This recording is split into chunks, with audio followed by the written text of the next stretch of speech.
sunny day in New Mexico.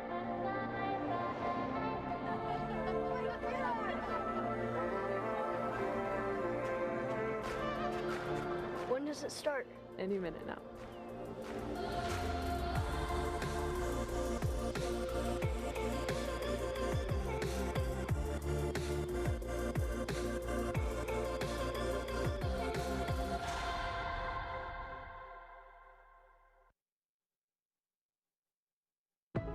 Greetings, planet Earth, and welcome to Spaceport America, the beautiful home of Virgin Galactic in Sierra County, New Mexico, and the stage for today's momentous occasion. I'm delighted you can join us for an historic day. Over the next few hours, you'll see live coverage of today's space flight, unprecedented access inside the spacecraft, and a live performance of a brand new song by multi-platinum artist Khalid. Entrepreneur, philanthropist, iconoclast, activist, adventurer, billionaire, goatee host organism. Later today, Richard Branson and his crew will return to Earth as astronauts. Hello, everyone. I'm Stephen Colbert. Thank you for joining us. Earlier this morning, Richard Branson and his crew arrived at Spaceport America, ready to embark on a life-changing journey. When Richard called me and asked me if I'd like to host today's live stream, I said, "Who is this? And how did you get my number?" Then he said who it was, explained today's flight test mission, and I said, yes, I would be honored to host your launch. After all, I've known Richard for years. I've never been to his private island, but that's okay. That's how close we are. Friends don't have to ask friends to their private island, evidently. And to be fair, it might be because I've spent most of our friendship making fun of him on TV. Folks, longtime viewers of this broadcast know that I have an ongoing feud with Sir Richard Branson, Virgin CEO and adult of the corn, Richard Branson. Sir Big Baby here, having what some critics have called facial hair. That little tree sloth clinging to your chin. The grinning goat man. A cross between David Bowie and Pan the goat god. His airline.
Our founder and his crew will become some of the very few people to have experienced space travel.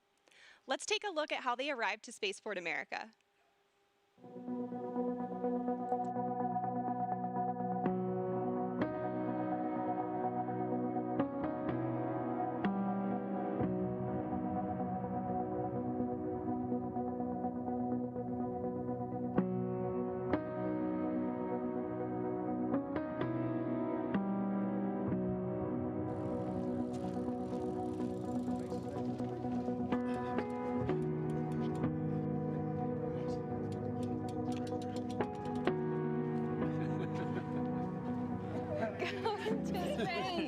Let's go to space, Richard. You look more prepared than I do. You're late. Come on, get suited up. Let's go.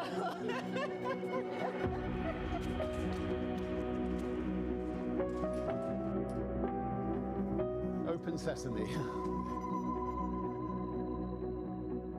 Good morning, Unity 22. Welcome to Spaceport. Please sign in to the astronaut logbook. The name's Branson, Sir Richard Branson. Astronaut 001, license to thrill.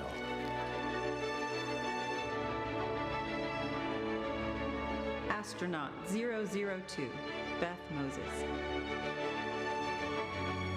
Astronaut 003, Colin Bennett. What a beautiful bag. Sarisha. Astronaut 004, Sarisha Bamla. And she's astronaut 004. Congratulations, Unity 22. You are officially registered for space.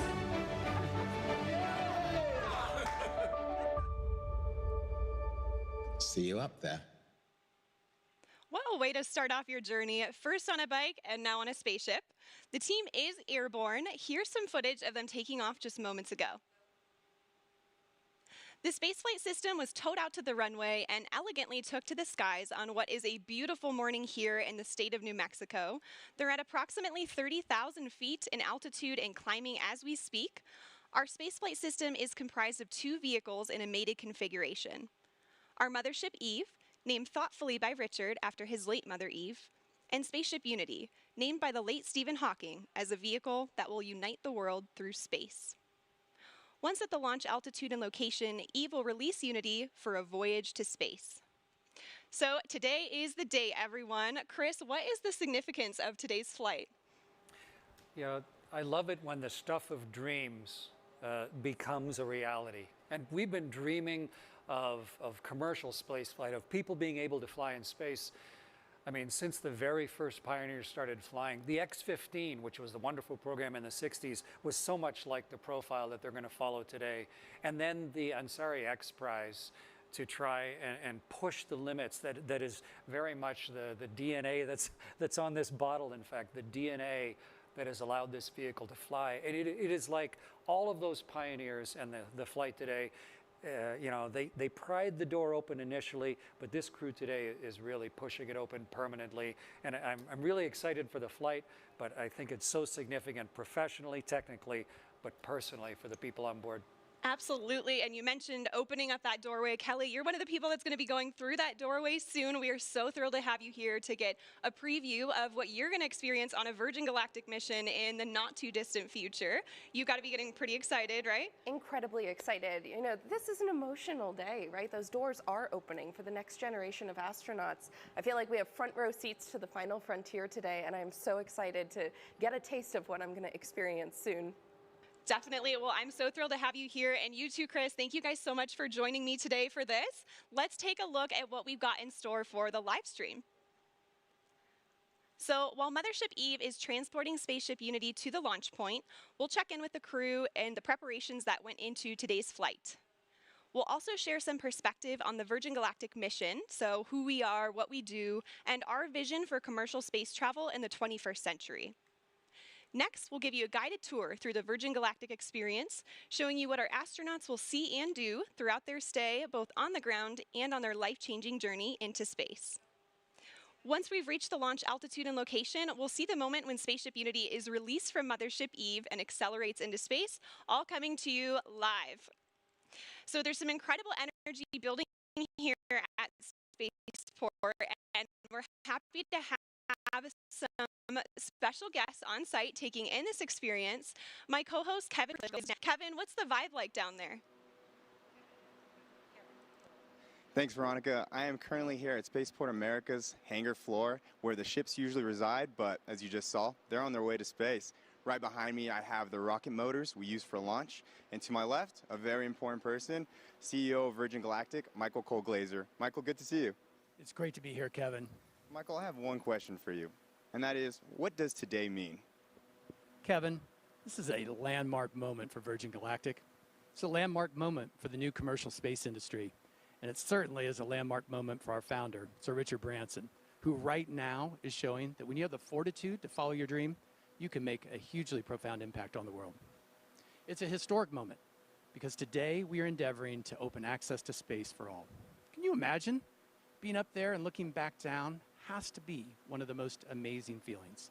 And we can't wait for more people to experience it. I have to say how proud I am, Kevin, to have all my friends and colleagues who are today's crew representing the entire company. They're opening the door for the astronauts of tomorrow. We're thrilled to be here today and so excited to have all of you watching to be sharing this moment with us. It sure really is a historical moment for us, and I'm excited to be here. I'm going to be out on the street, so I'll see you guys in a little bit, but we're going to send it back to you. Virgin Galactic's mission of sending humans into space requires tenacity, innovation, and an unparalleled drive to succeed. Turns out pioneering a new form of space travel is a tough job, possibly even tougher than my job where I talk to celebrities for 1 hour a day. But the Virgin Galactic case is to make space itself more accessible and approachable.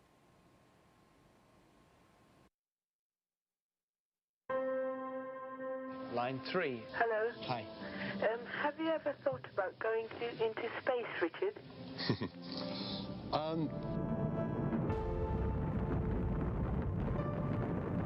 The moon landing was a catalytic moment for me.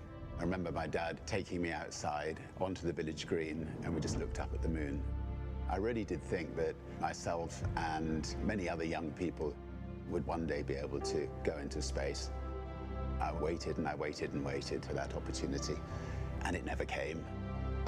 They got me thinking. I went to the registry office and I registered the name Virgin Galactic Airways. It's a brilliant innovation story. The origins of spaceflight at the time, it was big government. The X Prize was a chance to turn that into a much more personal spaceflight experience. Spaceship One claimed the X Prize and it proved the dream was possible. This was the first private venture to go to space, return safely, and do it again just 2 weeks later. And then from there, we just started expanding. We knew we wanted a bigger system. We wanted something that you could float about the cabin, actually experience zero gravity. Virgin Galactic offers the first real platform where we can actually open it up to make space for all of us. We build on the shoulders of giants, but we want to be that first baseline for Earth and actually deliver on that promise. We are changing the way humanity views space. We've taken the impossible and we're making it inevitable. I always want to celebrate the team on this. You need heart, you need the best minds, you need the best humans to work on programs like this. The sky's no longer the limit for us. This is an inflection point in human history. 2 astronauts on a tiny television inspired a kid from England. Imagine what greatness can come from a generation seeing Earth from space. You're seeing your home planet. It's a real connection with the Earth. It grounds you and it feels timeless. I think in the same way that I was inspired by the moon landing. Release. Fire. I really hope that there will be a world who will be captivated and inspired about the possibility of them going to space one day.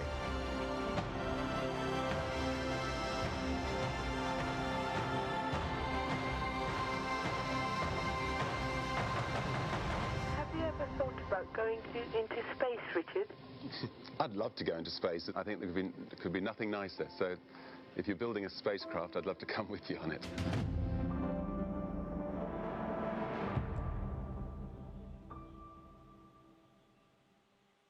truly inspirational. And right now, all of that inspiration is up in the sky as the Virgin Galactic spaceflight mission makes its way towards the launch point. Let's take a look at these onboard camera footages now and see what we've got here. We are already at 40,000 feet. You can already see the incredible view and the sky starting to darken there. This is already higher than what most regular commercial airliners will travel at.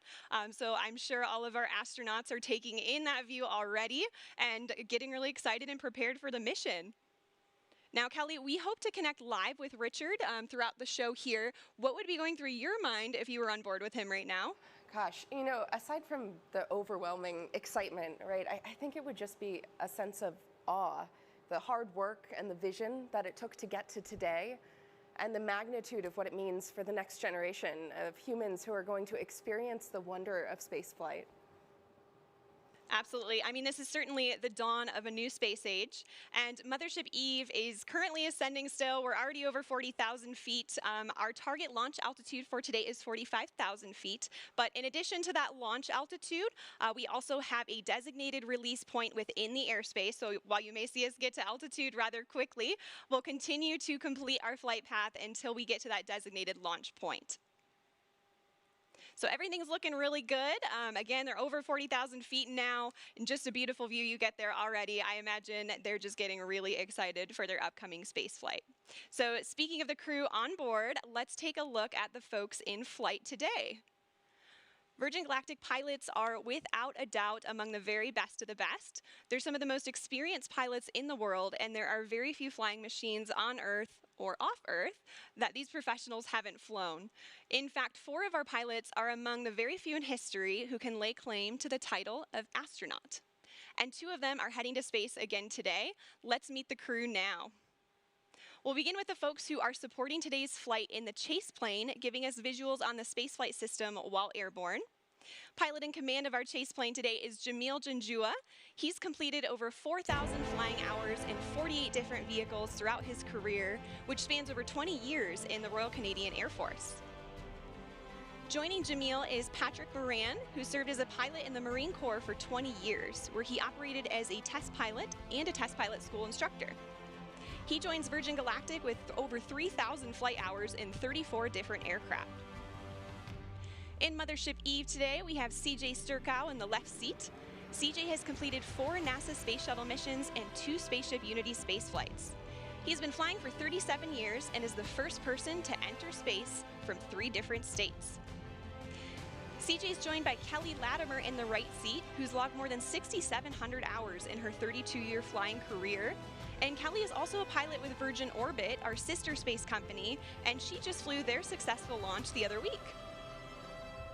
Piloting Spaceship Unity today, we have our chief pilot and astronaut, Dave Mackay.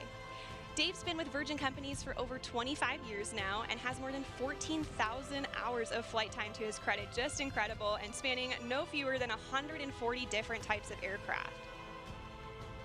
With Dave is astronaut Mike Masucci. Mike recently passed more than 10,000 hours of logged flight in a career that's put him in the cockpit of more than 80 different types of aircraft, including the U-2 and, of course, our very own Spaceship Unity. As you can see, our passengers today will be flown to space by some of the most accomplished and experienced pilots in the world. And in the cabin of Spaceship Unity today, there are 4 mission specialists. Let's hear some more about them now. Astronaut 004, Sirisha Bandla. I'll be testing the researcher experience. Virgin Galactic is opening up the opportunity to go to space for everyone. This is a whole new era to get people from different backgrounds, different geographies, different communities into space. And it's giving researchers the opportunity to fly with their payloads. And that is unheard of. They can take the work that they've been doing on Earth to space. And I'm so excited to see where the community takes it in the future. Astronaut 003, Colin Bennett. I'll be evaluating cabin procedures during boost and weightlessness. When I was younger, I assumed that space was only available to a very select few.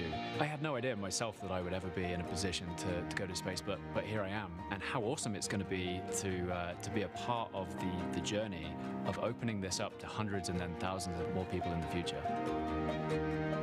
Astronaut 002, Beth Moses. I'll be spaceship cabin lead and test director. I cannot remember not dreaming of going to space. As the little tiny kid looking up at the stars, the little girl making model rockets. Was part of my childhood. I think it's a very natural, human, innate curiosity. We're all explorers and adventurers, so I really don't remember an age or a moment where I discovered space. I just always remember dreaming of going to space. Astronaut 001, Richard Branson. I'll be evaluating the customer spaceflight experience. Astronaut 001, what a title to have. Now, I don't know about you guys, but I'm excited to hear who gets the spot of 007 as well. So let's hear more about the man who has the license to thrill.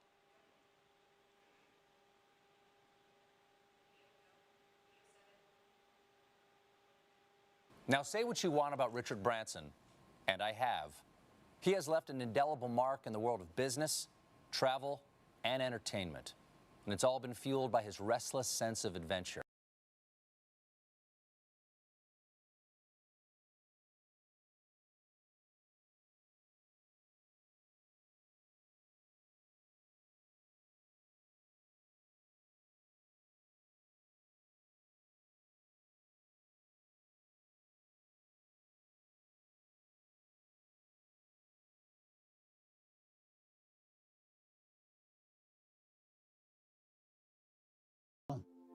I took my own winding road, but I always knew to follow your lead. You always pushed us to our limits. When I was a child, you threw me out of the car miles from our house and urged me to find my own way home. You let me jump into a river to sink or swim. You and Dad taught me and my sisters independence and loved us with fierceness and tenderness. You were always an adventurer. You took glider lessons dressed as a boy, enlisted during World War II, toured Germany as a ballet dancer after the war. You flew treacherous routes as intrepid cabin crew for start-up airlines. You took us into the great unknown on family holidays. You treated every day as a chance to explore. Before the word existed, you were always an entrepreneur. You helped make ends meet by creating your own small businesses. You showed me how to grow a company, how to treat people, how to be creative, how to balance work and play, how to live. You were always a romantic. You and Dad showed Joan and me the way to build a life filled with humor and heart, hope and humility, honesty and happiness. You showed us the value of kindness, the magic of laughter, the beauty of music, and the joy of family. You were always my guiding light at Virgin Galactic. You shared with me that the day we named our mothership VMS Eve was one of your happiest. You always knew Eve would start my journey to space one day, just as I always knew you would do the impossible for me. Well, Mum, our mothership, which carries your name, will carry the next generation of dreamers into space. You were always a dreamer. You urged me to strive for every opportunity I saw. You told me to chase my wildest fantasies and to live life to the full. Well, the brave may not live forever, but the cautious do not live at all. How you lived, how you loved, and how you are missed. Dad always said, "Isn't life wonderful?" And you both showed us it was.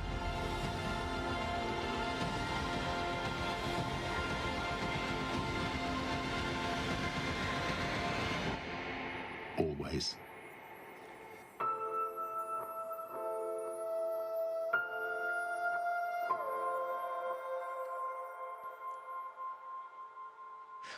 Such a beautiful letter. Eve Branson really was an inspiration to all of us here at Virgin Galactic. If you're just now tuning in, my name is Veronica McGowan. I'm a structures operations engineer here at Virgin Galactic. Alongside me is astronaut Chris Hadfield and future astronaut Kelly Girardi. So great to have you guys here. Earlier today, we saw Richard and his crew make their way down to the astronaut walkway at Spaceport America, seeing their families off before they were escorted to our spaceflight system, where final inspections and preparations were made before takeoff. They were driven to the runway in our fleet of Land Rovers, and Land Rover is our exclusive automotive partner, and they help with day-to-day operations. And in fact, we have a bespoke vehicle that we designed with them called the Astronaut Edition. And this is exclusively available to Virgin Galactic future astronauts, and it's the one that drove Richard to to Spaceship Unity this morning. So we're delighted to have Land Rover as a part of the team. And right now, our crew are on their way to space. Let's check in on them via our onboard camera footage. Wow, look at that view already, and you can see some contrails. Chris, how do you think the crew will be feeling right about now? So many different things at once. They're just about leveled off at altitude, right up at 46,000 feet. But inside their bodies, they've got like this tug of war going on because they're focused. Like there's no more focused, you know, the 4 in the back and the 2 in the front, really focused. But at the same time, there's this like rising excitement that you can feel like a thermometer going up inside your own body. But I remember at the time, what I really wanted to do was go back to my 9-year-old self and just run around the cockpit and scream and wave my hands because it's just so exciting and fun. They're focused, they're professional, they're doing their job, but it's just a magnificent moment as we get ready for ignition. Yeah, I mean, I'm sure there's certainly a mixture of excitement and anticipation with our crew today, but they will all be focused on the task at hand, as you said, and preparing themselves to run through their individual test points. And on the subject of testing, today's spaceflight is an opportunity for us to evaluate our cabin experience. It's the environment where our passengers will cross the 50-mile border, defined by NASA as the entry to space. Let's hear more about the transformative journey that our crew are on.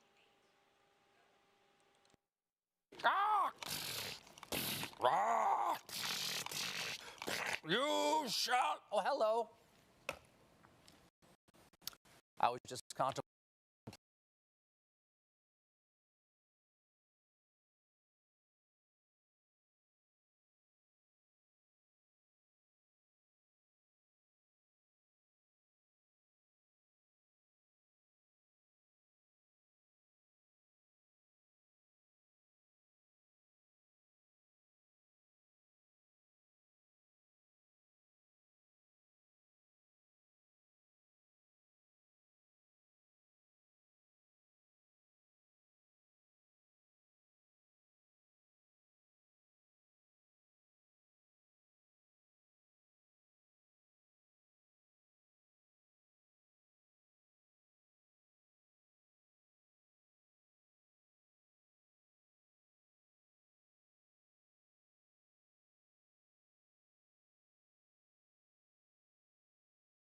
Ground requires huge amounts of energy to lift the vehicle from a static start and to propel it through the thickest parts of the Earth's atmosphere. Instead, Virgin Galactic spaceflight starts with a smooth runway takeoff, not dissimilar to a conventional commercial airliner. The spaceship, attached to a mothership, gracefully ascends to the launch altitude of around 50,000 feet, bypassing the thickest parts of the Earth's atmosphere, making it far more energy efficient and far more comfortable for the passengers inside. When the vehicles have reached the launch altitude and location, Mission Control provides clearance for release. Release. The pilots activate the launch and set spaceship free. Within seconds, the rocket motor ignites as the vehicle starts its rapid ascent toward the stars. During this awe-inspiring journey, the spaceship reaches speeds of up to 3 times the speed of sound. And out the window, passengers will watch the color change from blue through indigo, and then to the iconic inky black as they soar into space. Once the rocket motor shuts down, passengers will unbuckle their seatbelts and float effortlessly around the cabin, enjoying the childlike freedom of zero gravity. The cabin becomes a spacious, 3-dimensional playground as passengers experience space firsthand, helmet-free. The ship has an incredible 17 windows, and passengers won't be able to resist being drawn towards the undeniable, euphoric beauty that lies beneath, as planet Earth looks right back at them in all her majesty. Whilst enjoying weightlessness and the life-changing view, the vehicle is preparing itself for re-entry into the Earth's atmosphere, utilizing the second design innovation of Virgin Galactic's space system, the Feather. There's FPGs. Re-entry is arguably the most challenging aspect of space travel and has largely been approached in two ways, with winged vehicles or with capsule spacecraft. The revolutionary aspect of Virgin Galactic Feather technology is that it enables the vehicle to act like a winged vehicle when it is advantageous to be a winged vehicle, and then behave as a capsule when a capsule design gives you the advantage. On the way to space, the spaceship folds in half, with the booms moving upward to a 60-degree position as our pilots put the vehicle into an elegant backflip. This points the windows straight back towards Earth, offering passengers astounding and unobstructed views. This maneuver also allows the vehicle to behave like a capsule on re-entry, spreading the friction heat generated from re-entering the Earth's atmosphere across the entire underside of the spaceship, and aerodynamically enabling it to reorient itself from any position. Once the ship has slowed down and starts to travel through the thicker parts of the Earth's atmosphere, where a winged vehicle is advantageous for maneuverability, the booms come back down from their feather position, and the spaceship gently glides back home safely and smoothly, ensuring a thrilling yet comfortable ride for those on board, and landing on the same runway it took off from. A truly extraordinary design, fit for an out-of-this-world experience.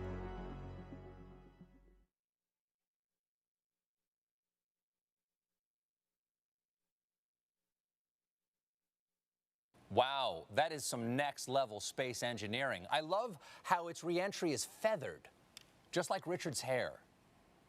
And I imagine it must be an emotional and life-changing moment to experience zero-G.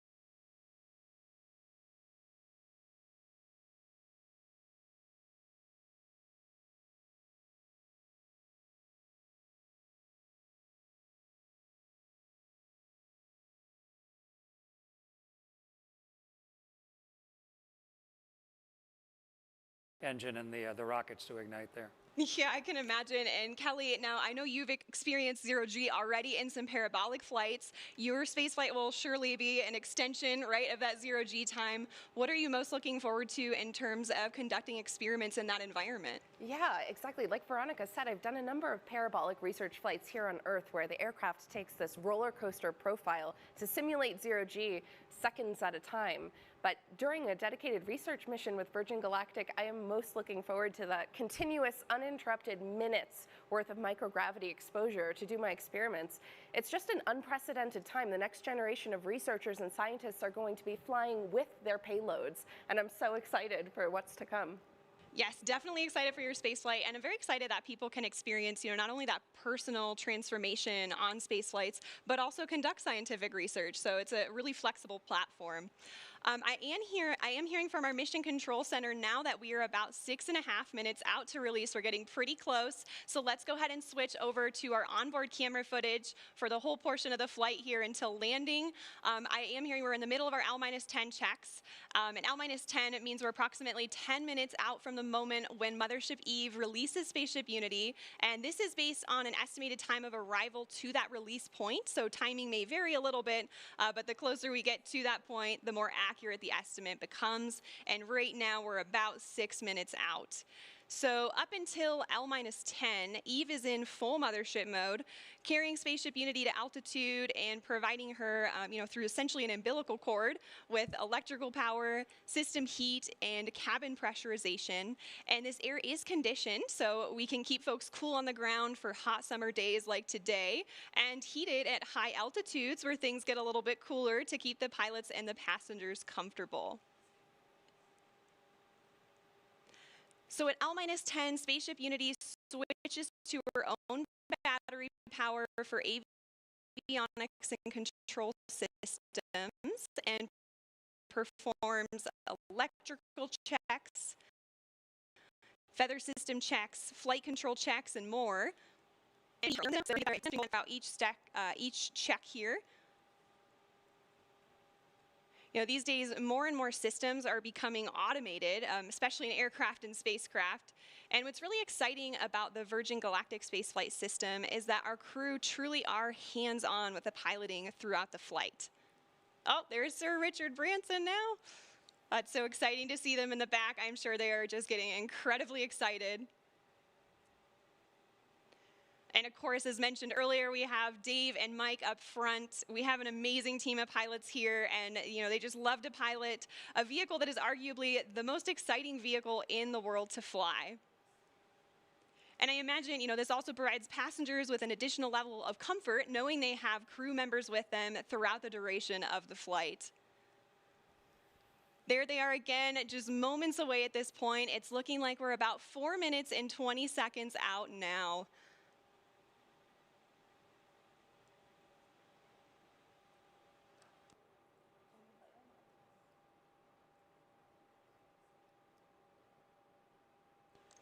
All right, so I am hearing from our Mission Control Center that we have L-4 checks in work now, so we just passed the 4-minute mark. At this point, the pilots are ensuring the spaceship is in its launch configuration after going through the various L-10 checks, just confirming all settings are back in their place and go for launch. Now, this is also the point when Spaceship Unity will isolate her air supply from Eve and prime the rocket motor by opening the backup oxidizer valve. And once these actions are complete, the pilots are going to seek clearance for release from MCC. And that's shorthand for our Mission Control Center. We have 2 MCCs supporting today. Our primary Horizon is located here at Spaceport America, and they're being supported by the Oculus Mission Control Center at our manufacturing base in Mojave, California. These teams consist of experts across various departments and disciplines within the company, and they're verifying checks with the crew today every step of the way. All right, and I've just heard from MCC that our L-4 checks are complete. We are roughly 3 minutes out from release at this point. It's getting really exciting. I don't know about you all, but I can feel the anticipation building just watching the screen and looking at their faces. Look at that, they've already got big smiles on. And we have just received clearance for release on time from Mission Control Center. So we are 2 minutes and 30 seconds out now. I can only imagine what it would be like to be on board. This must be incredibly exciting for the crew.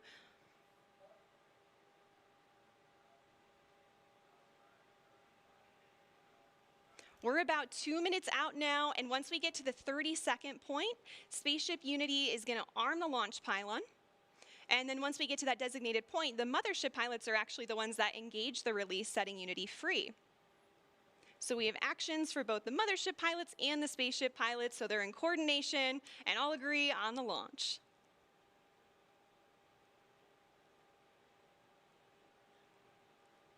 Yeah, it's a hugely exciting and focused moment right now. Definitely. 1 minute and 30 seconds.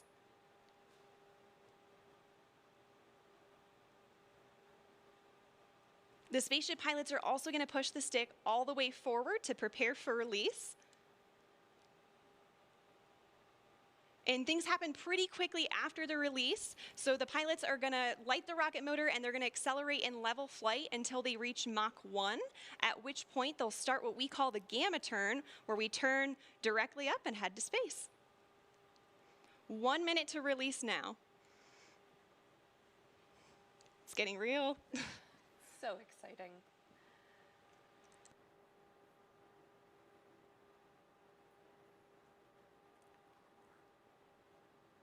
45 seconds.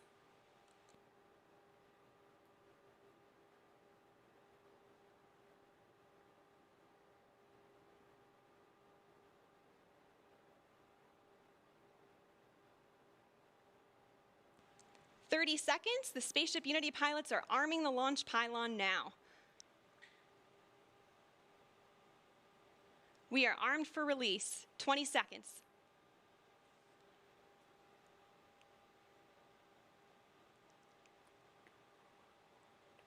Ten seconds. 5, 3, 2, 1. Release, release, release. Clean release. Ignition. Good rocket motor burn. There's Mach 1 trimming now.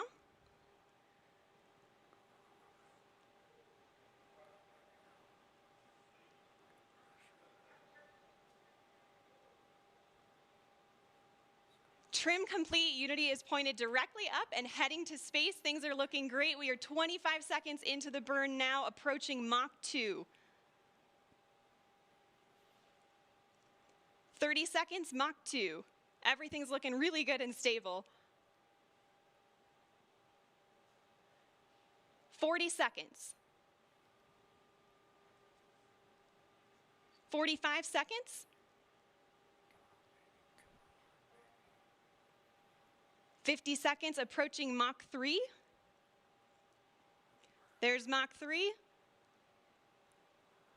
And 60 seconds, and that is a full duration burn, folks. We are headed to space. And the passengers in the back have been cleared to unstrap. Our predicted apogee is 279,000 feet and climbing.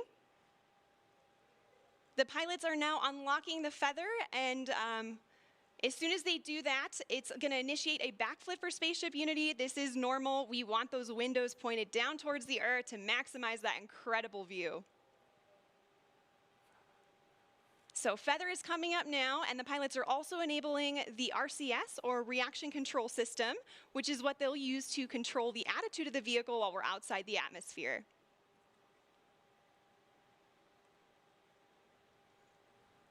All right, feather is all the way up. We are at about 250,000 feet now and climbing. As soon as we cross the boundary to space, we'll hear a word from our founder, Sir Richard Branson.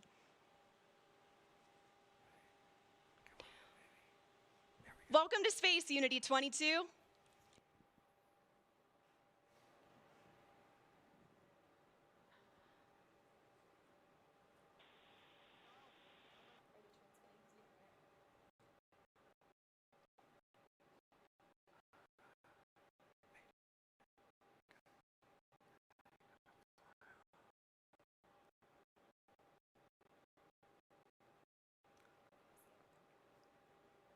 So it doesn't sound like we're cameras recording things on board today, and we'll be sure to capture his magical words and share them with the world when they're available.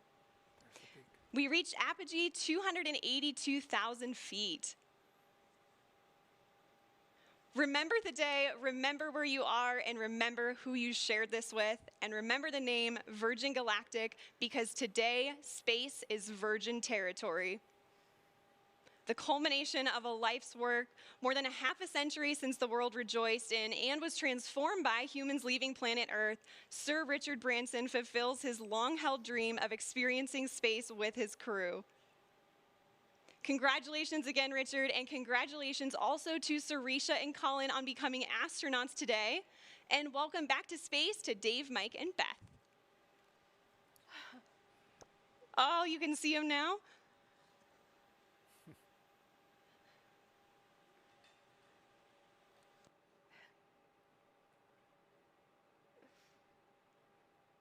So we are on the re-entry portion of our flight now, and the mission specialists are heading back to their seats. Our training team has worked really hard on this portion of the flight to make it very natural and intuitive for passengers. Now, when we talk about space travel, a lot of people know and expect the boost portion of the flight to be loud and thrilling. But what's interesting is re-entry is also very similar, as supersonic air is flowing over the vehicle in the feathered configuration. Shock waves form on top of the cabin, which are audible to those inside. And for those of you on site watching on the ground, you should be able to hear a double sonic boom as Spaceship Unity once again breaks the sound barrier.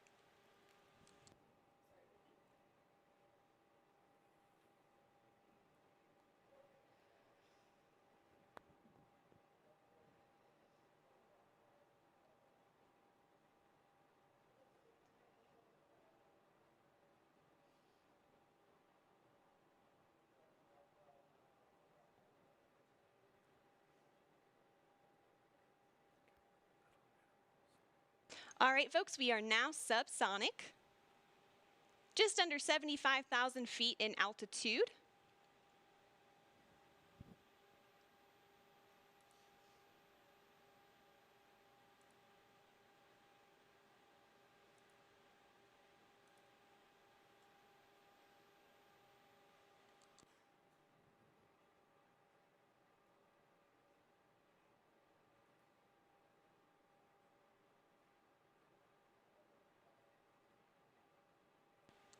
Now, also note too, this is our first time transmitting HD camera data down to the ground and then out to a global live stream.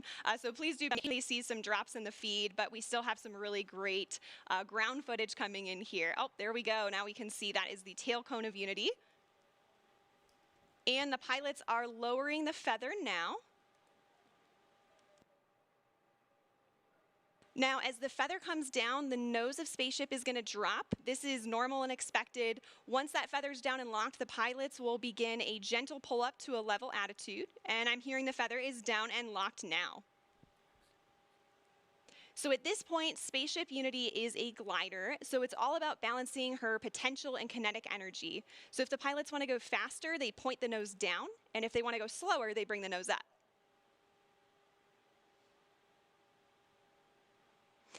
And right now I'm hearing the crew's listening to a special soundtrack for the glide. It's the latest release from Khalid, a track called New Normal. And all of us will get to hear that on Earth during our celebration, so stick around for that.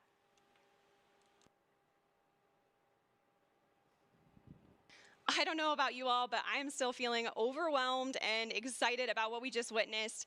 And there's one person in particular who's got to be having all of the feels right now. You can see him sending a congratulatory shake to his passenger, Colin Bennett, there with him. Let's see if we can connect with the crew again here. Is manual dump to 200.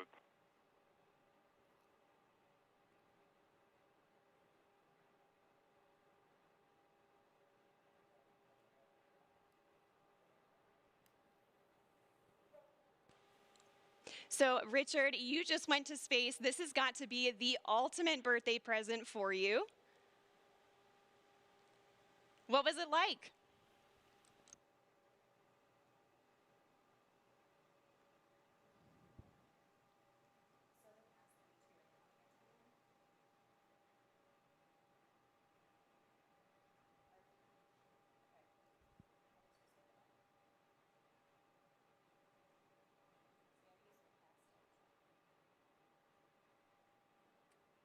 All right, folks, again, sorry, we're not getting that transmission through the live broadcast, but again, we do have lots of recording devices aboard the spaceship, and we will be sure to release some footage of Richard and the crew up there today.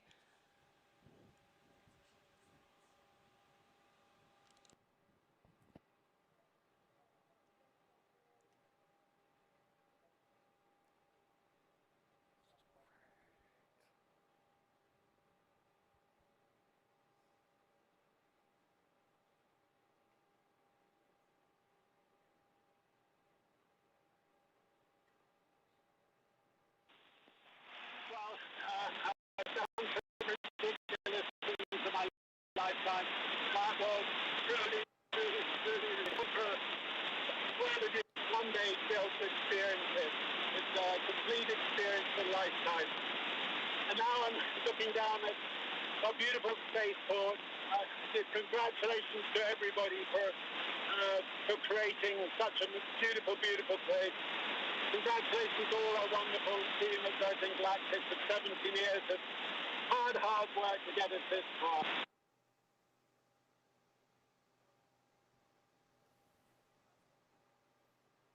All right, so I'm so happy we could catch a little part of that. It seems like there's a little bit of a delay in the transmission there. It does have a long way to travel. But you could tell by the smiles on their faces, they just had the ride of their lives. We are so excited for them to land and party the rest of the day with, like astronauts, in the typical Virgin fashion.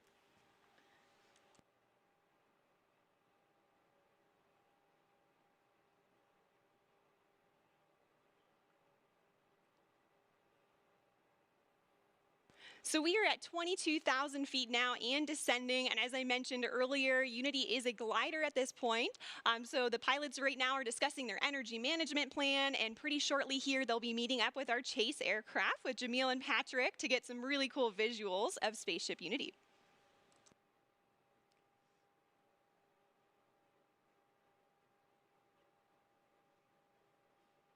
Now, as the crew and spaceship make their way across the desert, they are gliding over one of the most remarkable landscapes in the United States and the largest desert in North America, the Chihuahuan Desert. The area around Spaceport includes more than 6,000 square miles of restricted airspace and high desert, which is one of the reasons it was built here. And of course, our future astronauts will be able to take in so much of that natural beauty.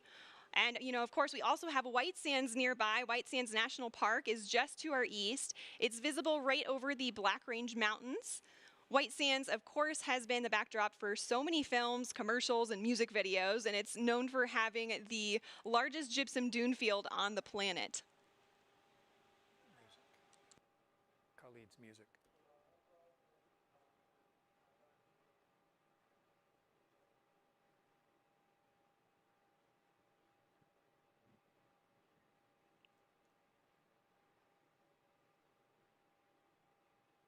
So also nearby is the Oregon Mountain Desert Peaks National Monument, and that's nearly 500,000 acres of protected land that our guest families will be able to experience. And even though temperatures can hit the triple digits in the summer here, we also have cool desert days. And fortunately, our pilots and crew can stay comfortable thanks to their spacesuits. They were designed with our technical spaceware partner, Under Armour, and they're absolutely beautiful, as you can see on the crew there. They're lightweight and made of flight grid knitted fabrics, which forms the spacesuit and also helps regulate their body temperature.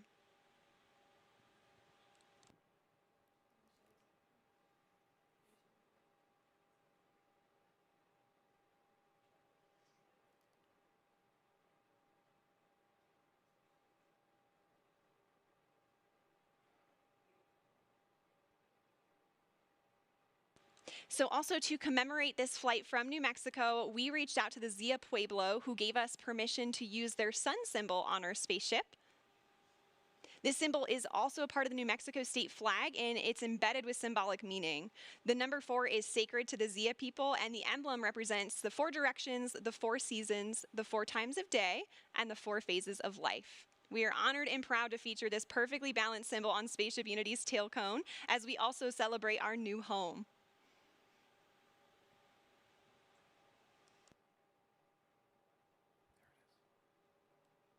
Oh, you can see the chase in the background there outside of Richard's window. The pilots are coordinating with Chase now and discussing their energy management plan. They're at about 9,500 feet in altitude, and the runway out here at Spaceport America is around 4,600 feet in altitude.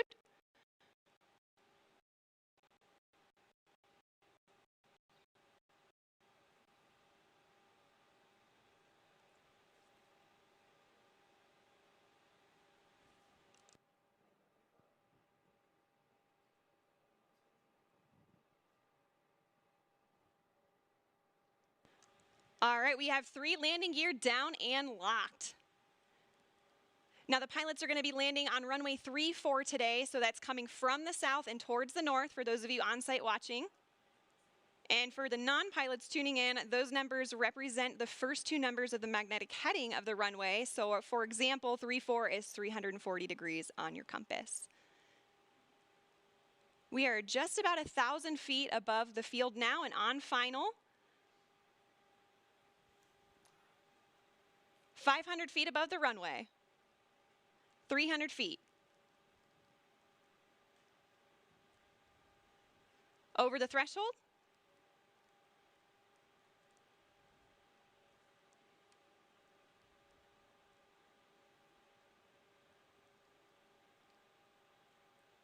Main gear touchdown. And we're going to hold it just like this for a minute before bringing the nose down. Can see they're already celebrating inside there. And the nose is coming down now. Nose gear touchdown. And braking.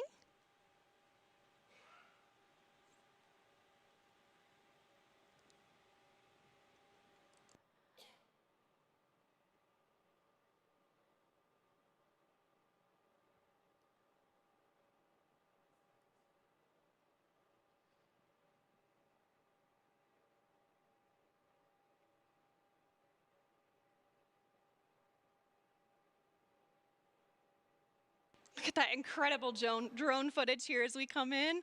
And there is full stop. All right. A perfect landing. Virgin Galactic 4 mission specialists on board from our operational home base, Spaceport America. A beautiful day of flight. What a moment. Congratulations to everybody on board, and of course our very own spaceship Unity, who returned to space today. And of course we also saw beautiful flying from our Eve crew, CJ and Kelly, and brilliant work by our chase pilots, Jamil and Patrick, all of whom are still in the air right now. Great job to you all. Ladies and gentlemen, there it is.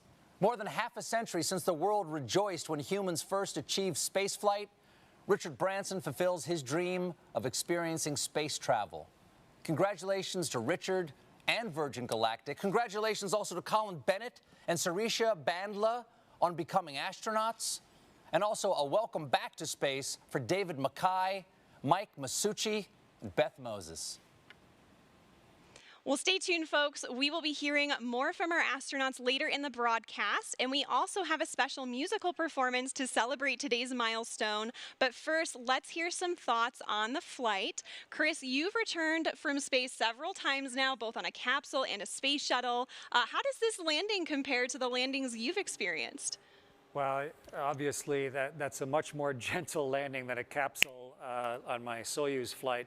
The shuttle 2 times is quite similar to what the crew just went through.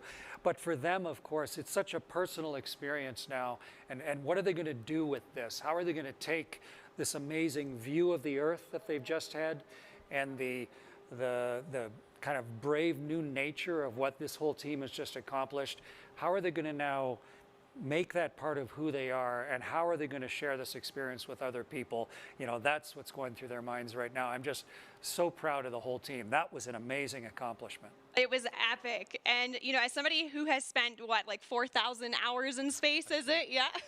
How do you feel about, you know, a space line for the Earth opening? It's what I've been hoping that we've been able to do ever since I was a little kid, dreaming about it and during my space flights, so that the technology gets good enough and someone has the tenacity and the vision to push beyond all the resistance of the naysayers and to create a capability for, you don't have to be a professional astronaut for your whole life to see the world this way. I just couldn't be more proud of all the people that work at Virgin Galactic, and I'm just so delighted at what this open door is going to lead to now. It's a great moment. Absolutely, certainly. And Kelly, I want to hear your thoughts too. And, you know, also your daughter, Delta V, who is on site today, is also, she's only 3, and she's also a huge space enthusiast just like you. And, you know, how does this milestone affect her and what does that mean for her and also for you? Yeah, I am still emotional from this flight. It is so amazing. A dry eye in the studio.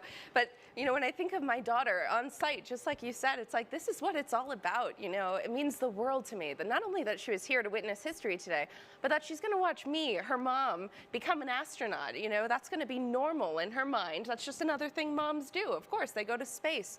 You know, and I just think that's incredible. She's going to grow up knowing that not even the sky is a limit.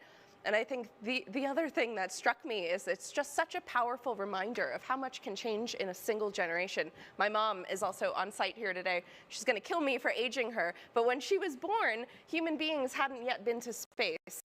And when she was growing up, women weren't eligible. And now here she is watching her daughter prepare for a space flight of my own. You know, it gives me an early way. Absolutely. You know, and the moon landing is what inspired Sir Richard Branson. And so who knows what, you know, Delta V watching today, what that's going to inspire her to do and other people in her generation. It's so incredibly exciting. It is. And folks, this is just the beginning. Virgin Galactic is a venture as a catalyst. It's the start of a whole new space age, which is completely different from the one before. You know, space was something that was unattainable by all but a very small group of people. And it was a preserve of government agencies for national pride. And this is totally different. You know, it's the new space age, which is, you know, for Kelly, for Delta V, for Chris, for me, it's for everybody. And, you know, we're making it more accessible to the public. So I know, you know, the full effect of what happened today will not be felt for some time, but it will touch many generations to come. Now, Chris, you were aboard the ISS for about 5 months at one point, right? Did the view out the window ever get old? Gosh, no. At the end of my 5 months on the space station, we were getting back into our ship, just sort of like the crew returned today. And just before I got into my spacesuit, I went over to the window just to try and soak up a little more of that incredible perspective. You know, the world is so generously beautiful. And you see it in a whole new way. You can see for thousands of miles in each direction. And you can see the curvature of our planet. And the reality of where we all live suddenly becomes part of who you are. And right up to the last second, I was there with my nose print on the glass, you know, trying to not miss the magnificence of this entire experience. Yeah, and you took like thousands of photos up there too, right? I mean, Yeah. does that even give you a glimpse of what it was like as a reminder to be up there? Is it? I know the video today was a little glitchy, but we've got all the recorders on board. Yes, and absolutely. What the crew's going to have now, of course, is their own personal memories, and then the way to sort of catalyze them again and be able to watch those videos and think about of the beauty of what they've been through and let it sort of sink into who they are. And so, yeah, it really helped me now remember the richness of the experience. So it'll be great to see the videos that they recorded on board. Absolutely, and you know that richness sticks with you too. And you have a TED Talk actually that you talked about, well, a lot of things, right? Overcoming fear, walking through spider webs, but also, you know, my favorite part of it was when you talked about seeing Earth from above and the transformation that it has on people. You know, we call it the overview effect that, you know, I really hope and I'm sure that our astronauts today experience. What was that like for you? Yeah, I've been so lucky to see the world from that point of view, and as one of the very first human beings to have the responsibility and the privilege of being up there, and to have a vehicle like Virgin just put up today that is allowing more eyes than just my two to see it, to understand not just the geology of the world, but us on it. You know, all 7 billion of us, and you know, we're on board this little spaceship of Earth, and you can actually get a palpable sense of that from on board the ship. And the crew of you know, Unity, their 22nd flight here today, they now have that inside of them. And all the subsequent crews. Kelly, when you fly as well, you're going to have a chance to sort of shift your permanent perspective of how all this works. Go from being a two-dimensional human to now suddenly really understanding the 3 dimensions and what this planet truly looks like. And it's going to do us all good. As many people can see that as possible. Absolutely. And, you know, Kelly, I know you're going to be conducting a lot of experiments on board while you fly with Virgin Galactic, but I hope you're taking some time to look out the window and enjoy that too, right? I'm going to have to carefully choreograph precious time at that window just to soak it in and enjoy the moment and be in the moment. Definitely. And, you know, while we're waiting for our crew to disembark now, can you actually tell us a little bit about your experiments? Yeah, absolutely. So I'm going to be flying healthcare and fluid experiments on board my research flight. The first one is the AstroSkin. It's a wearable sensor system designed to monitor how spaceflight affects the human body. The cool thing about it is the astroskin is currently worn on board the International Space Station by astronauts, but my flight will be the first time that we're collecting data during launch, re-entry, and landing. So I'm really excited to contribute to some novel data collection for the next generation of astronauts. Another experiment I'm flying is a fluid experiment designed to evaluate the behavior of liquid in a confined environment in microgravity. That's also going to be fun because I'm going to be interacting with a fluid cell that has a camera attached to it, and data collected from that experiment can help inform, new technologies related to life support systems or novel designs for syringes for administering medicine in space. So I'm very excited for the opportunity to take my payloads with me to space. Absolutely. Well, that's so cool. I am hearing that our Chief Medical Officer, Terra Castleberry, is approaching the vehicle now, and they are going to do a medical debrief with the crew. So we'll see that here momentarily. And our crew is actually going to join us later in the broadcast, where they will receive their astronaut wings. So, Chris, I'm sure you have a vivid memory of the day you received your wings.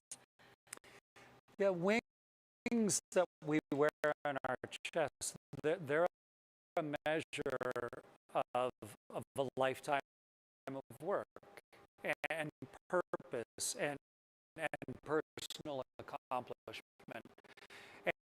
And all of the different organizations, of course, have their own wings.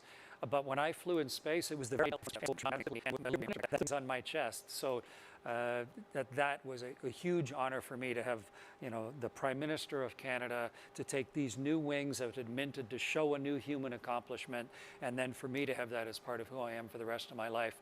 And so it's a huge honor for me that I'm going to be part of that ceremony for these folks that just flew now. I was just going to say, now you get to return that honor to the crew today. It's so exciting. And you have a really important role to help present those astronaut wings. So we're all looking forward to seeing that. As our pilots and passengers prepare to make their way back to spaceport, let's hear a little bit more about our special musical guest who will celebrate their arrival.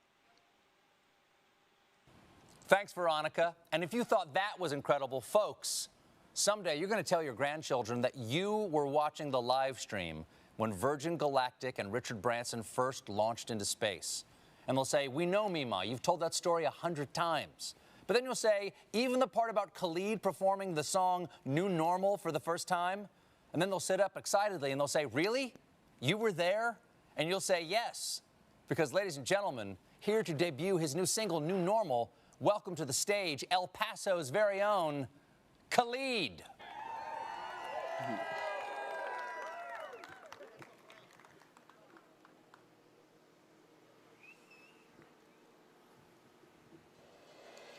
You find your ways, never enough. Though it's been tough for you, losing touch, but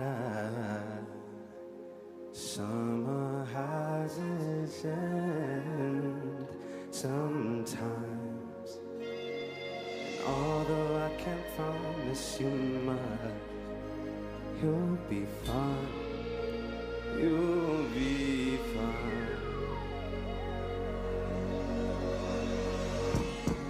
So you make it better somewhere in darkness, sitting you the hardest.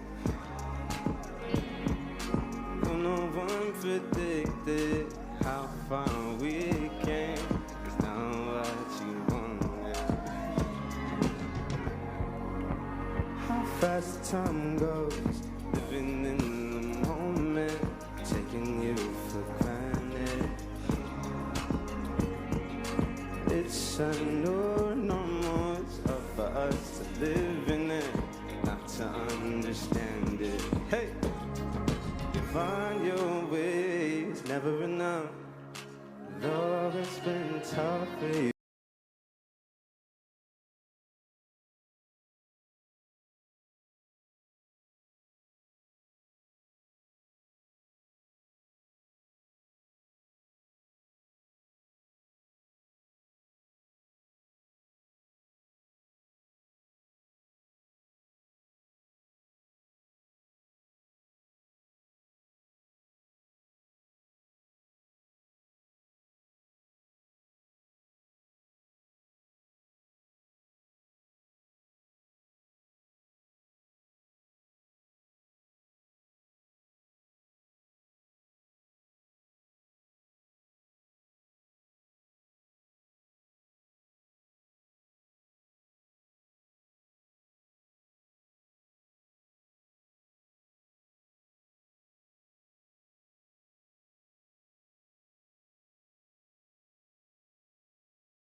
Put your phone down, Chris.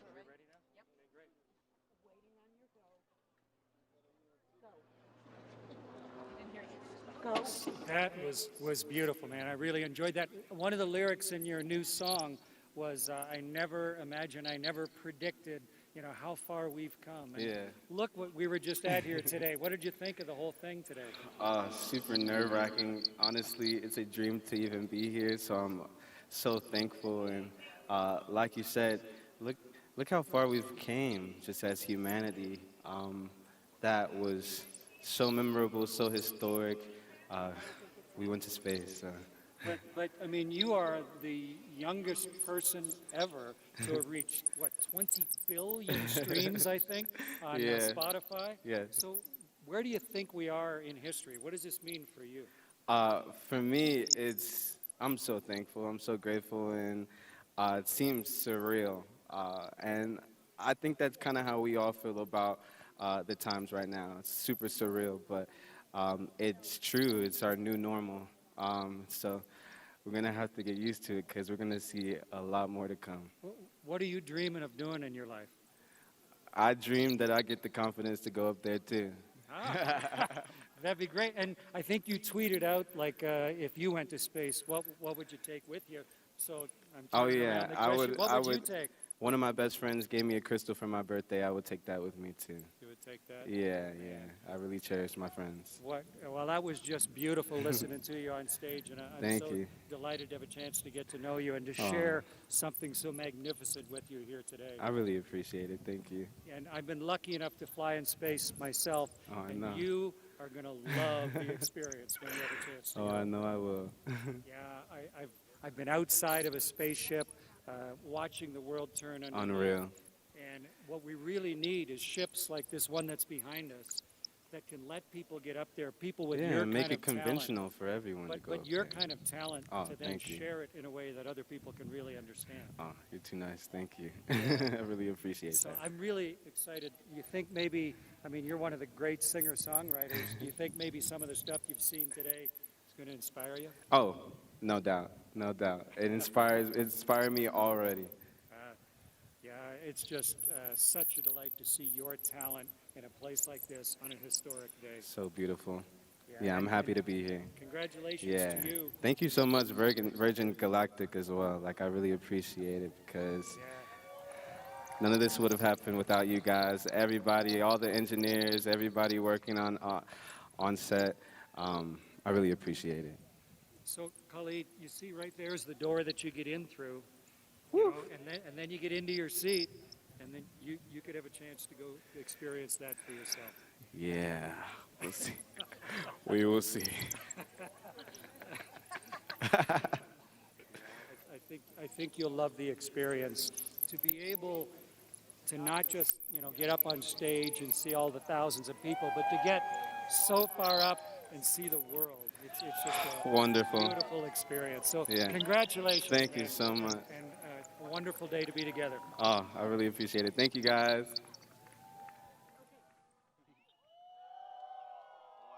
Well done, man.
Well, we just witnessed the crew disembark from the spaceship, and what a hero's welcome they received. That was so adorable, seeing all the friends and family greet them now officially as astronauts.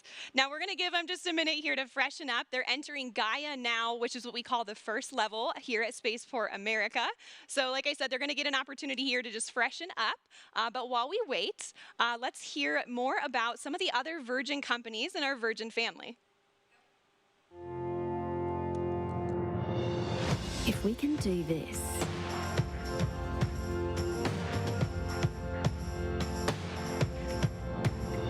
imagine what else we can do.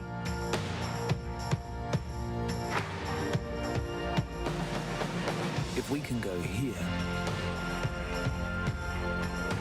imagine where else we can go.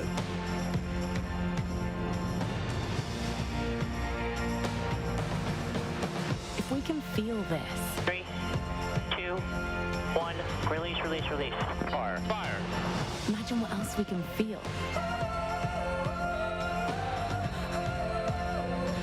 We can change this. Wow, look at that view. Welcome to the club, astronauts. Imagine what else we can change.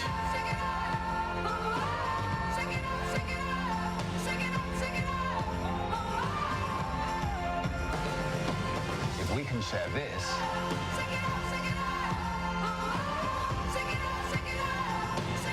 We can. We can. We can. We can. we can.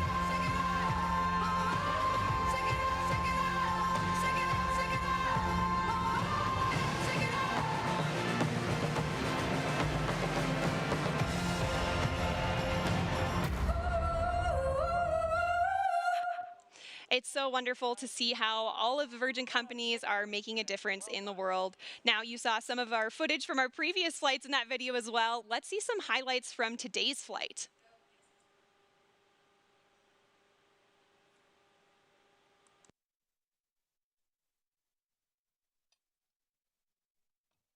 So this is the crew at the end of the apron here. And you can see Richard getting out of his Land Rover, getting ready to board spaceship with the crew. And there they are, getting fastened into their seats and getting ready for takeoff.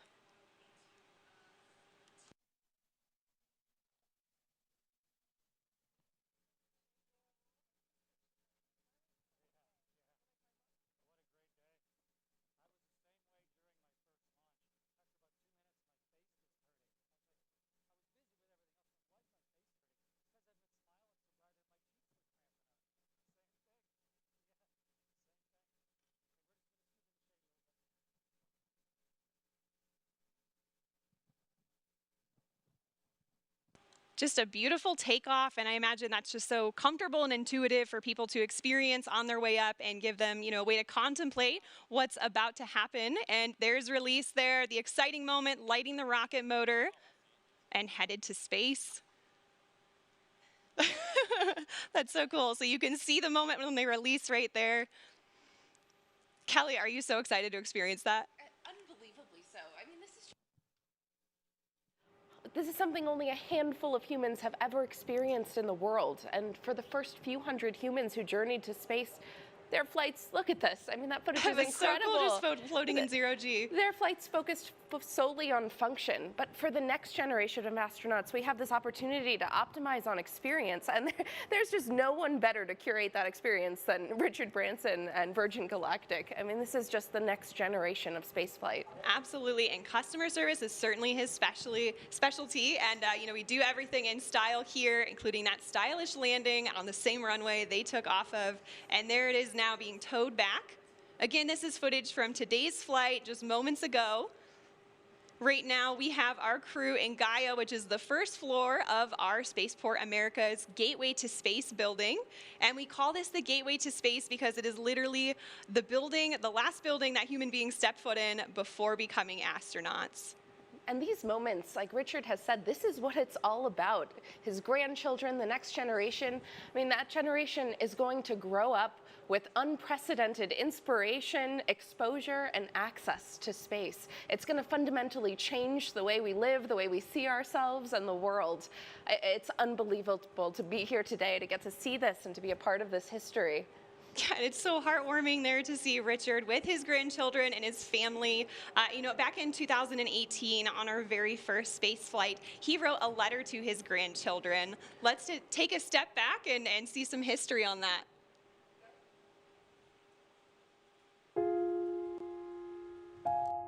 A letter to my grandchildren. My dad, your great-granddad, was an extraordinary man, full of wise words. He would often remind me that life is wonderful, and it is that simple truth which has driven me as I built businesses, raised my family, and embarked upon my many adventures.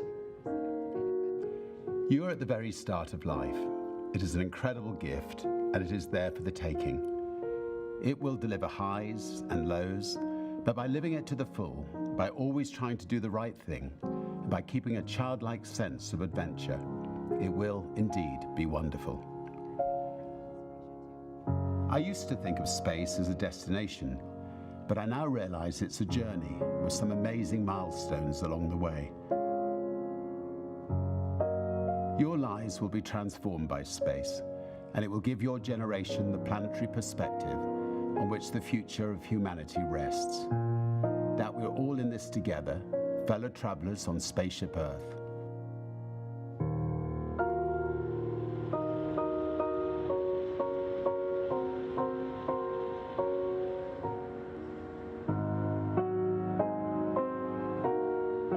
Today we pass the most significant of them all, as our beautiful VSS Unity, along with the hopes and dreams of so many, became the first spaceship built for regular passenger service to put humans into space.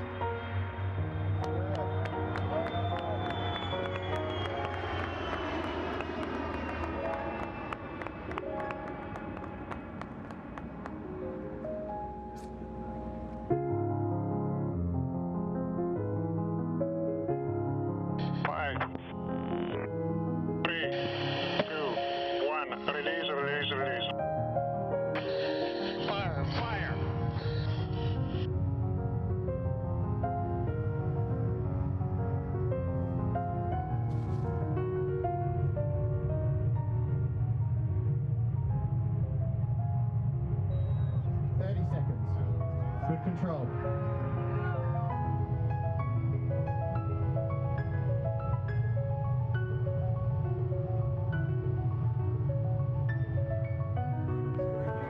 Seconds. 58 seconds. Motor shutdown. 2.8. Right motor burn, everybody. We're going to space, Richard. 264,000 feet. Welcome to space, Unity.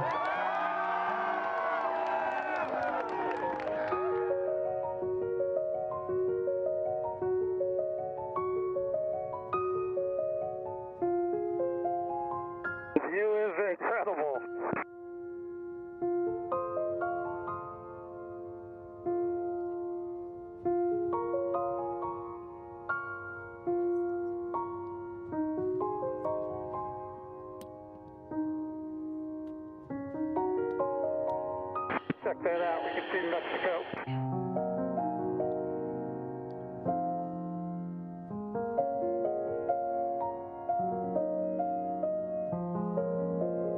Spaceship Unity, welcome to space. Copy base, $1 million view.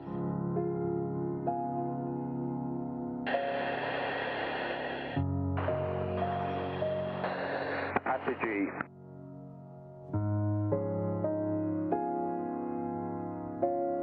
Virgin Galactic has shown that when you set off on challenging but important adventures, exceptional people come forward to join the journey.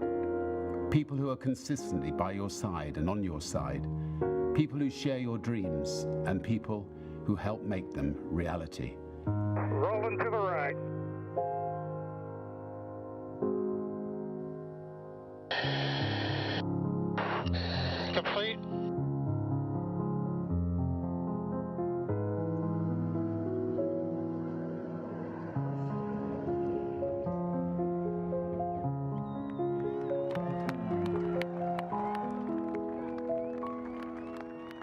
As I watch Unity and her brave pilots soar upwards into space today, my vision blurred by tears, I could hear your great-granddad whisper once again in my ear.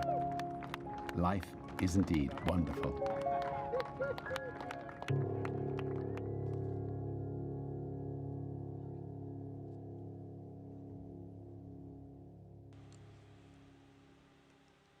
That is just really heartwarming, and it's so cool that his grandchildren could be here with him today to celebrate his space flight. Now, our crew pretty soon here are going to receive their astronaut wings, and I'm hearing that Gaia and the ramp are just in full celebration mode at this point. And let's go ahead and check out some of the action down there. Kevin, who have you got there with you? Thank you so much, and we are here where the action is, and it is, you can feel it. It's so much fun out here. Everyone's excited. And who do I have the pleasure of speaking with today? Sharon Hagel from Orlando, Florida. And welcome, Sharon. And what did you think of today's launch? Oh my God, it was so exciting. I'm beyond it's over the moon. And I didn't realize it was going to be so emotional. I'm still shaking. This is incredible. You and me both, Sharon, and it's really exciting. And I also hear that you're actually a future astronaut who's going to go on the ship yourself. Yes, I'm so proud to be a part of this community, this family of astronauts from the very get-go. It's an amazing group of like-minded individuals who love space.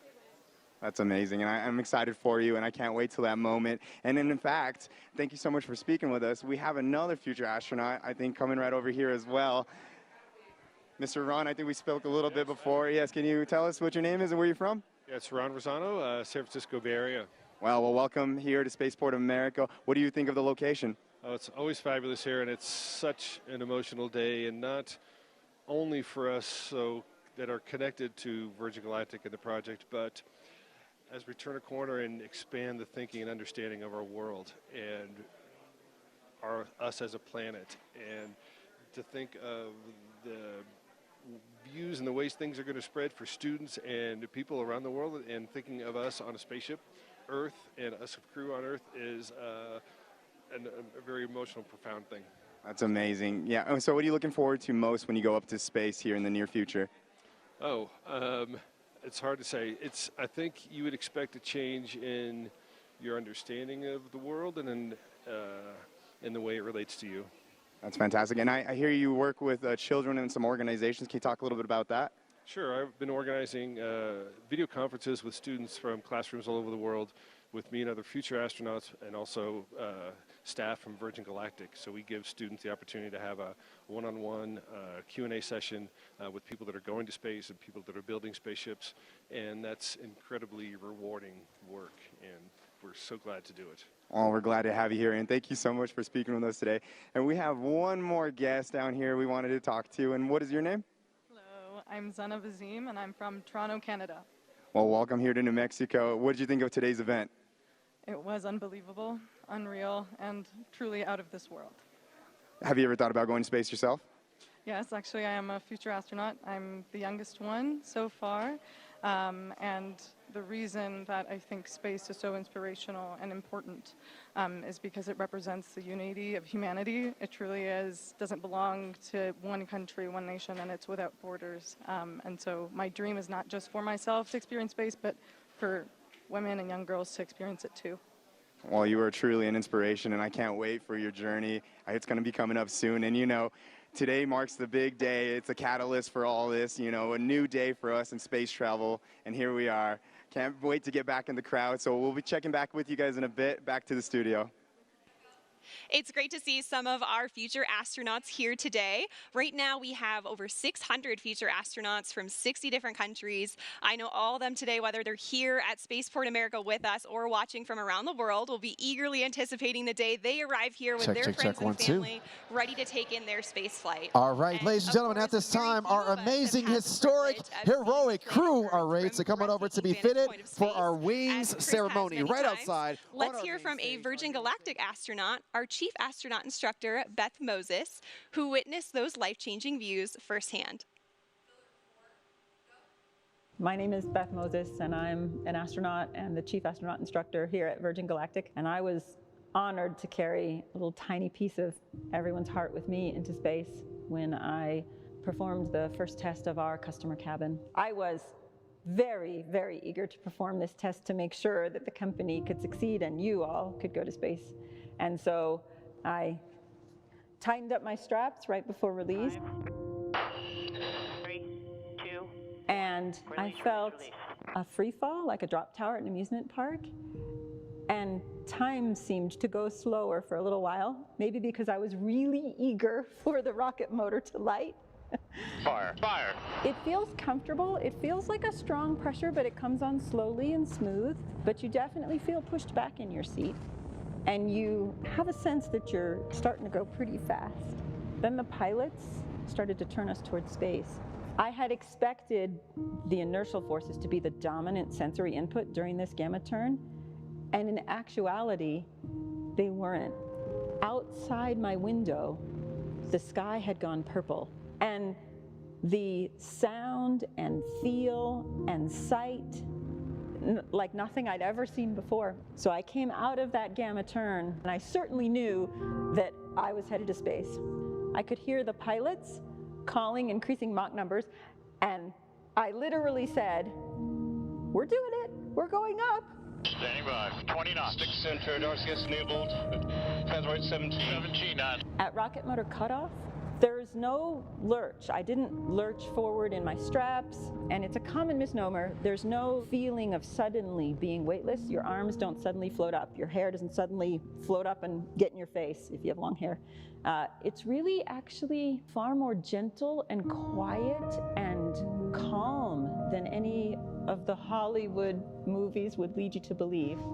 The first time you turn and get up out of your seat a little bit and look out the window when you're in space, of course, the first thing that caught my eye was the curve of the Earth. And then I had to go about my test. I tested a few ways to get in and out of the seat. I tested some handrails, and then ultimately made my way forward in the cabin, just behind our pilots, completely weightless, not touching anything, hands up, head up, hair up, feet up.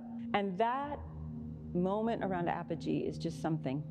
So I was coasting to a stop and able to look out at the Earth. And it feels timeless, and it soaks into your soul. The sky, space, is just this deep, deep, endless black. And then the most compelling thing is the Earth below you. The vista below you is unreal. Beneath me was just this bright, bright, high definition Earth, like in all her glory, Mother Earth. Pictures do not do it justice. And I believe everywhere you fly, there will be something magic about the Earth. And here in New Mexico, you're gonna have the Hope Diamond, because White Sands is right next to the runway. And I think it's amazing that you are stopped and still, and your body has a chance to slow down, and you get this, forgive me, God's eye view of Mother Earth. That stuck in my soul. It's gonna stick in everyone's soul. It's amazing. It's one of the greatest things I've ever seen. I cannot wait for Richard and everyone to experience this and let it soak in and let it do good. It's always so moving to hear Beth speak about that, and it's an experience that Richard just got to experience, as well as Colin and Sarisha. And I am hearing they are all ready now to come out for the wing ceremony, and what a hero's welcome they're gonna get. Let's go ahead and shift our program over to the ramp to capture these festivities. Please welcome the Chief Executive Officer of Virgin Galactic, Michael Colglazer.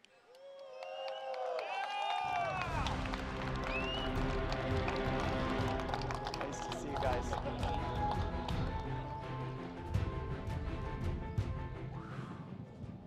All right. This was a morning, wasn't it?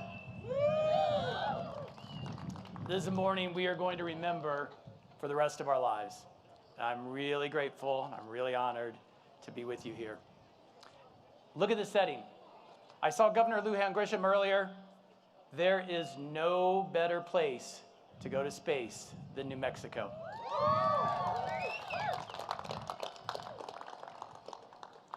There it goes. I'm still kind of speechless from it all. How about you guys? It is there. Well, we did something incredible today. is years in the making, almost a couple decades in the making. It couldn't have been done without the hundreds of people, over 1,000 before we got through with everything getting done here. And just a congratulations to the team. For all of you who are watching online, you'll see a few of us on stage, but this was made up by thousands, and we're incredibly thankful to this team. So great job, everybody.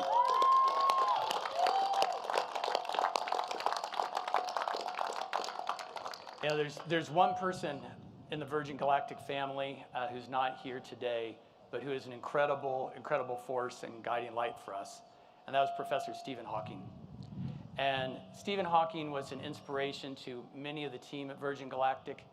He was an inspiration to Richard through the years. And many people don't know, but Stephen Hawking actually named our spaceship Unity. He's an incredible person, and at a moment like this, I think the words that should introduce our astronauts should be the words that Stephen Hawking himself spoke in 2016 when we rolled out our spaceship Unity.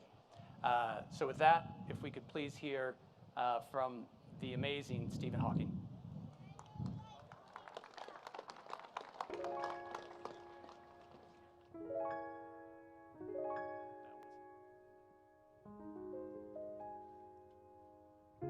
I have always dreamed of space flight, but for so many years, I thought it was just that, a dream.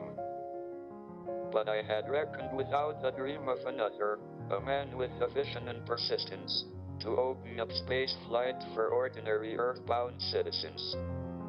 Richard Branson made it his mission to make space flight a reality, for those intrepid enough to venture beyond the boundaries of the Earth's atmosphere.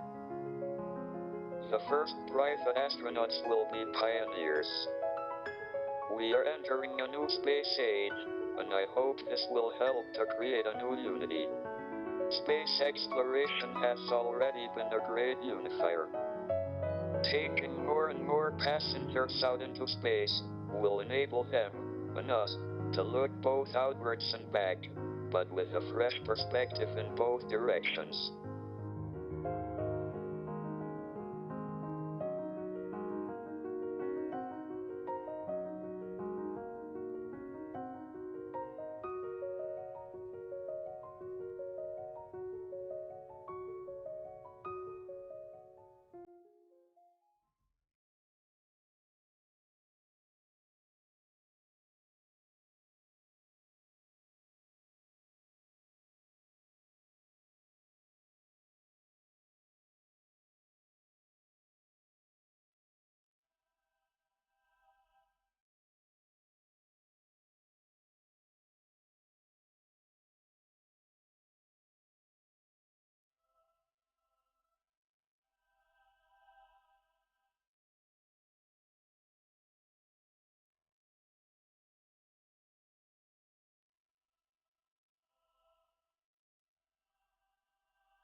Yeah, okay, you guys stand.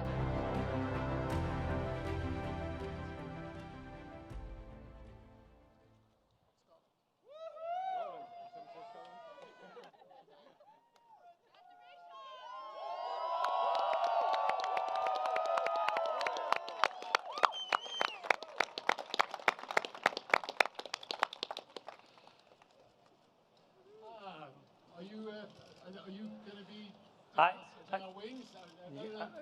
I'm sorry. I was told. Sorry. Everything. I was upside down a few minutes ago, so excuse me. Anyway, what a day, what a day, what a day, what a day.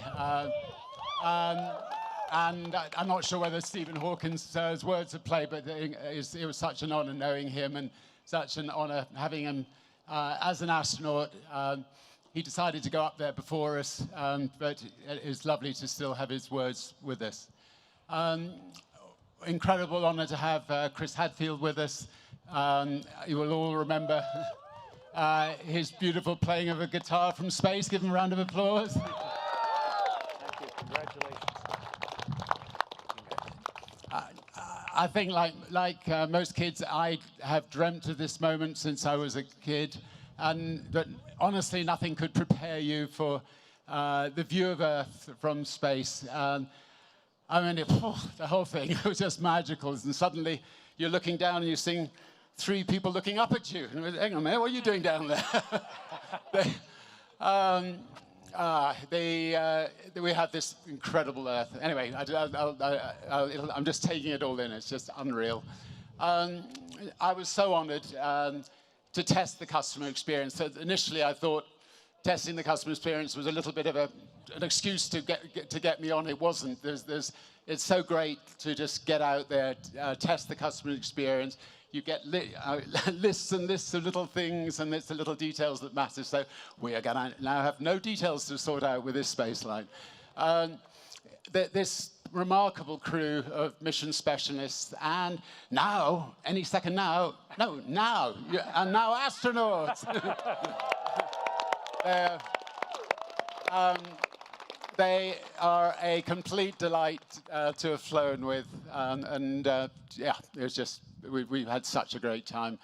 An enormous thank you, obviously, to our incredible spaceship pilots. And to our mothership pilots. I think they must, I don't know where they are. If they're here, they should come and join us on stage. Anyway, just to say, and obviously, sorry, Beth, Colin, and Sarisha, if you didn't know who they were. Anyway, thanks to all of you for being here at Spaceport America. It's hot, I'm sorry, but thank you for standing out here.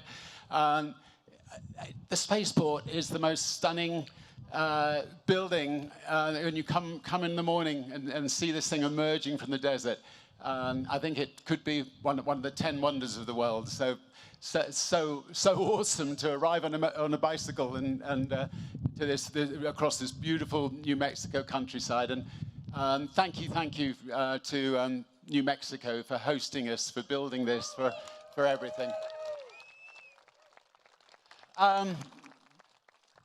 Khalid, thank you for performing. We loved. Hello. And where's his lovely wife? Come on. There. Right. He's had quite a month. Stand by him. Yeah, this beautiful new baby will be born this month, and this beautiful baby was born a couple of years ago. And thank you for letting him come with us. I just would also like to thank my wonderful, beautiful wife, Joan, who's hopefully here somewhere. Yeah, we've been lucky enough to have been together for, where is she? There, for 45 wonderful, wonderful years, and we've been very, very blessed. And we've got Holly and Sam here, our grandchildren, and pretty well everything. Lots of friends. Sadly, none from England. So to you, we'll get you out here one day. But love you lots, all of you. And just finally, I know I said it from the spaceship, but I just want to say thank you to every single person who has believed in Virgin Galactic, the team who have worked so hard to make this dream come true. Love you all. It's 17 years of painstaking work, and the occasional horrible down, but by and large, ups with it, and today was definitely the biggest up. So thank you, all of you. Love you all.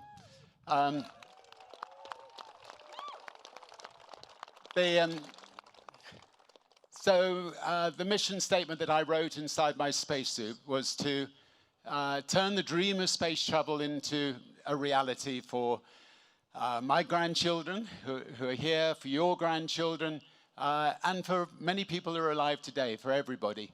And having flown to space, I can see even more clearly how Virgin Galactic is the space line for Earth. We're here to make space more accessible to all, and we want to turn the next generation of dreamers into the astronauts of today and tomorrow. We've all of us on this stage have just had the most extraordinary experience, and we'd love it if a number of you can have it too. And with that in mind, I have some news. So today, Virgin Galactic is thrilled to announce that we have partnered with Amaze to open space for everyone. So if you go to amaze.com, I think /space to enter, you have a chance to go to space. And every donation supports a charity called Space for Humanity. And you'll be entered into the Amaze sweepstakes for the chance to win not one, but 2 seats aboard one of the first commercial Virgin Galactic space flights.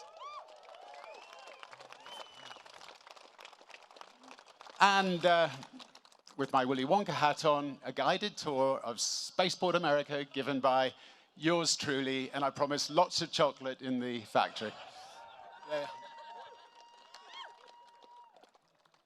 I mean, the exciting thing about this is that if enough people all over the world participate, it just means we can just keep on, the charity can keep on doing tickets for people. So it's a lovely sort of self-propelling way of just trying to get lots of people who couldn't have otherwise afforded to go to space. So just imagine a world where people of all ages, all backgrounds, from anywhere, of any gender, of any ethnicity, have equal access to space. And they will in turn, I think, inspire us back here on Earth. If you've ever had a dream, now is the time to make it come true. And I'd just like to end by saying, welcome to the dawn of a new space age. Thank you. Let's do pins. You can keep that. Okay, thank you. Let's do wings now. It has been a tremendous day here in New Mexico. A beautiful sunny day. It's the time of year where from the sycamores and the maples, the little keys, after having worked so hard to grow vertically, are going to detach from the mothership of their tree and float and tumble and plant a seed somewhere else. And the wings that are the Virgin Galactic wings that I have the huge privilege of pinning on the crew are those sycamore seeds and the sycamore wings. It's just a beautiful acknowledgement of the work and the passion and the risk and the accomplishment of everybody here, and specifically these 4 new astronauts. So if I could have you come up first here, please. All right, go.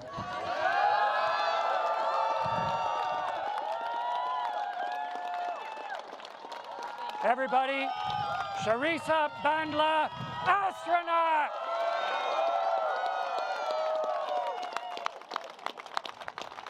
Colin Kwaba. Get this in the right hand. Tremendous honor. Lovely that your family is here.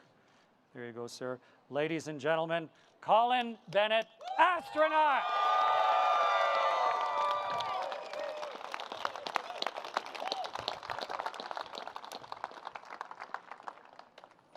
Ready?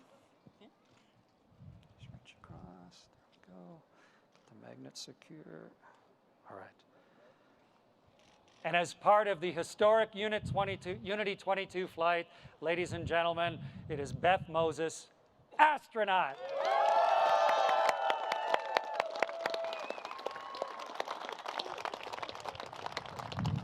And I don't know of anyone on Earth with the wild vision, the confidence where so many people don't have it, the willingness to take chances, the tenacity to follow it through, and the chance then to celebrate with everyone. Then this man sitting next to me. And so it's a ridiculous honor for me, sir, to be able to give you something that you have earned so handily. Thank you. Thank you. Nice chest, Richard. That's good.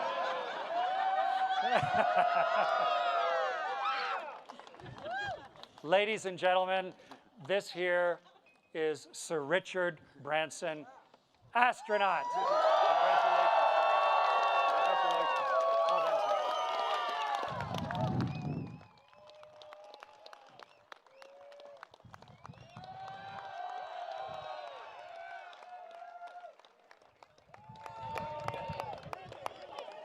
Congratulations, guys. No, thanks. Chris. Well done. Thanks for coming out. That was Well done. The ship okay? Oh, yeah. It was an interesting time. Really? Oh, yeah, she's ready to go again. There you go, guys. Oh, God. I'll get out of the way.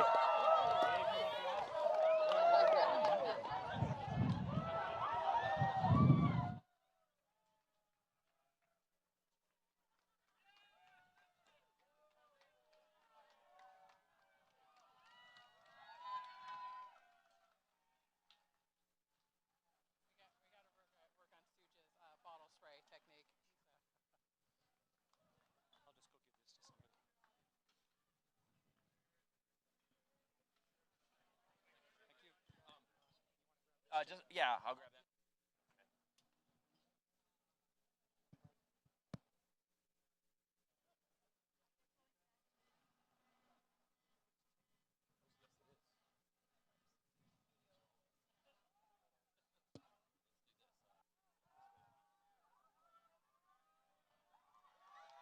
Thank you so much.